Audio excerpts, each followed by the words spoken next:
एक बार की बात है, एक व्यक्ति कहीं से जा रहा था। जाते जाते उसने एक सड़क के किनारे पर रस्सी से बंधे हुए कुछ हाथियों को देखा। उसे यह सब देखकर बड़ी हैरानी हुई।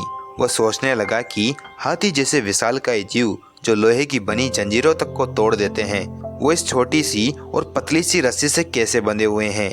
यह तो स्पष्ट है कि हाथी जब चाहते तब अपने इस रस्सी के बंधन को तोड़कर चले जाते, लेकिन किसी वजह से वो ऐसा नहीं कर रहे हैं।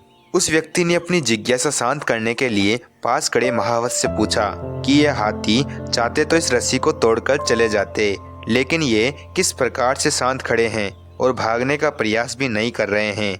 आखिर ऐसा क्यों? तब महावत ने कहा कि इन हाथियों को बचपन से ही इन रस्सियों से बांधा जाता है और उस समय इनके पास इतनी शक्ति नहीं होती थी कि ये इस रस्सी के बंधन को तोड़कर चले जाएं, और बार बार प्रयास करने पर भी रस्सी को ना तोड़ पाने के कारण उन्हें धीरे धीरे ये यकीन होता जाता कि वो इन रस्सियों को कभी भी नहीं तोड़ सकते, और बड़े होने पर भी उनका ये यकीन बना रहा।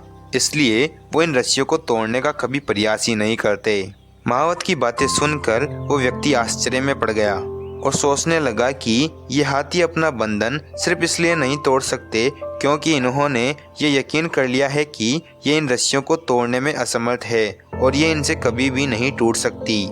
तो दोस्तों, इन हाथियों की तरह ही हम में से कितने ही लोग सिर्फ पहले मिली असफलता के कारण ये मान बैठते हैं कि अब मुझसे ये काम हो ही नहीं सकता, और वे लोग अपनी ही बनाई मानसिक जंजीरों में जकड़े जकड़े पूरा जीवन गुजार देते हैं। याद रखिए, असफलता जीवन का एक हिस्सा है और निरंतर प्रयास करने से ही सफलता मिलती है। यदि आप भी ऐसे ही किसी बंधन में बंधे हैं जो आपको अपने सपने सच करने से रोक रहा है, तो उसे तोड़ दीजिए।